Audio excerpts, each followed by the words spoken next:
آج ہم ایک بہت سنجیدہ لیکن اہم موضوع پر بات کر رہے ہیں کہ آج کی اس جدید اور آپس میں جڑی ہوئی دنیا میں ایک عالمی جنگ کیسی دکھ سکتی ہے۔ جی، اور یہ واقعی ایک سوچنے والی بات ہے، کیونکہ یہ ماضی کی جنگوں جیسی بالکل نہیں ہوگی۔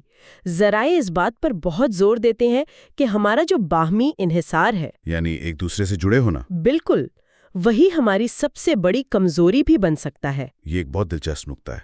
اچھا، تو یہ شروع کیسے ہو سکتی ہے؟ مطلب کیا کوئی ایک بڑا واقعہ ہوگا؟ نہیں، ذرائع کہتے ہیں کہ کوئی ایک وجہ نہیں ہوگی۔ یہ بڑی طاقتوں کے درمیان بڑھتی کشیدگی ہو سکتی ہے، جیسے امریکہ، چین، روس۔ یا پھر جیسے یوکرین جیسا کوئی علاقائی تنازع وہ قابو سے باہر ہو جائے؟ جی بالکل، لیکن سب سے الگ بات یہ ہے کہ شاید پہلا حملہ بندوق سے نہ ہو، ہاں بلکہ کی بورڈ سے ہو، ایک بڑا سائبر حملہ۔ یعنی کسی ملک کے پاور گرڈ پر یا بینکنگ سسٹم پر۔ جی بالکل، اور یہیں سے 21ویں صدی کے نئے میدان جنگ سامنے آتے ہیں۔ جنگ اب صرف زمین، سمندر یا ہوا تک محدود نہیں رہی۔ تو پھر سائبر سپیس اور خلا، جہاں ہمارے سارے سیٹلائٹس ہیں۔ ذرا سوچیں کہ اگر ایک صبح اٹھ کر پتہ چلے کہ جی پی ایس کام نہیں کر رہا اور انٹرنیٹ بند ہے۔ اوہ، اس کا مطلب تو یہ ہوا کہ صرف فوج ہی نہیں بلکہ پورا معاشرہ ہی مفلوج ہو جائے گا۔ بالکل۔ اور اگر خدا نخواستہ حالات اس سے بھی آگے بڑھ جائیں، یعنی جوہری ہتھیاروں کے استعمال تک۔ دیکھیں، وہ منظرنامہ تو بہت ہی بھیانک ہے۔ ذرائع میں نیوکلیئر ونٹر کا ذکر ہے۔ Nuclear winter? اس کا کیا مطلب ہے؟ اس کا مطلب ہے کہ جوہری دھماکوں سے اتنی دھول اور دھواں اٹھے گا کہ وہ سورج کی روشنی کو زمین تک پہنچنے سے روک دے گا۔ درجہ حرارت گرے گا، فصلیں تباہ ہو جائیں گی، اور پھر عالمی قحط؟ یعنی یہ صرف فوری اموات کی بات نہیں ہے۔ نہیں، یہ پوری تہذیب کے خاتمے کا خطرہ ہے۔ اور جو لوگ اس فوری تباہی سے بچ جائیں گے، ان کی معاشی حالت کیا ہوگی؟ مطلب کیا وہ دکان سے کچھ خرید پائیں گے؟ یہی تو اصل نکتہ ہے۔ معاشی تباہی فوری اور بہت ذاتی ہوگی۔ ذاتی؟ کس طرح؟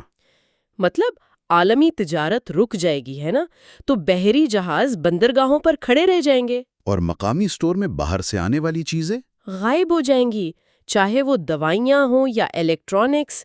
تیل اور خوراک کی قیمتیں آسمان کو چھونے لگیں گی۔ تو یہ صرف معاشی بحران نہیں، یہ بقا کا بحران ہوگا۔ جی بالکل۔ تو روزمرہ کی زندگی مکمل طور پر بدل جائے گی، مواصلات بند، بجلی کی راشننگ اور شاید مارشل لاء بھی۔ لیکن ان سب خوفناک امکانات کے باوجود یہ جنگ ابھی تک ہوئی کیوں نہیں ہے؟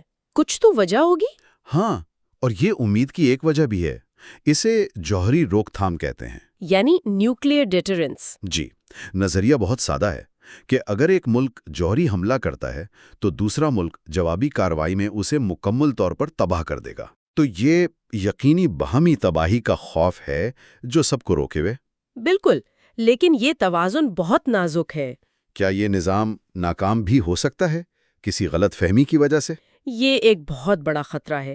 ذرائع کے مطابق غلط اندازے کا خطرہ ہمیشہ موجود رہتا ہے۔ ایک چھوٹا سائبر حملہ جسے غلطی سے بہت بڑا خطرہ سمجھ لیا جائے، واقعات کا ایسا سلسلہ شروع کر سکتا ہے جسے کوئی روک نہیں پائے گا۔ تو اس سب سے یہ بات تو واضح ہے کہ ایک جدید عالمی تنازع ماضی کی جنگوں جیسا نہیں ہوگا۔ یہ ایک زلزلے کی طرح ہوگا جو ہر چیز کو ہلا دے گا، فوجی، معاشی اور سماجی ڈھانچوں کو، سب کو ایک ساتھ۔ صحیح، اور یہ ہمیں واپس اسی مرکزی خیال پر لاتی ہے کہ ہماری یہ جو باہمی جڑت ہے، یہی ہماری طاقت بھی ہے اور کمزوری بھی۔ بالکل، یہ ہمیں تجارت کے لیے جوڑتی ہے، لیکن تنازع کی صورت میں ہم سب کو ایک ساتھ نیچے بھی لے جا سکتی ہے۔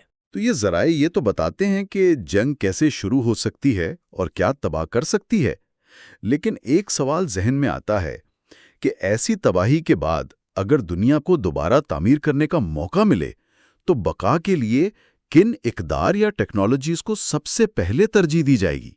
اور کن چیزوں کو ایک بھولے بسرے دور کی نشانی سمجھ کر ہمیشہ کے لیے پیچھے چھوڑ دیا جائے گا؟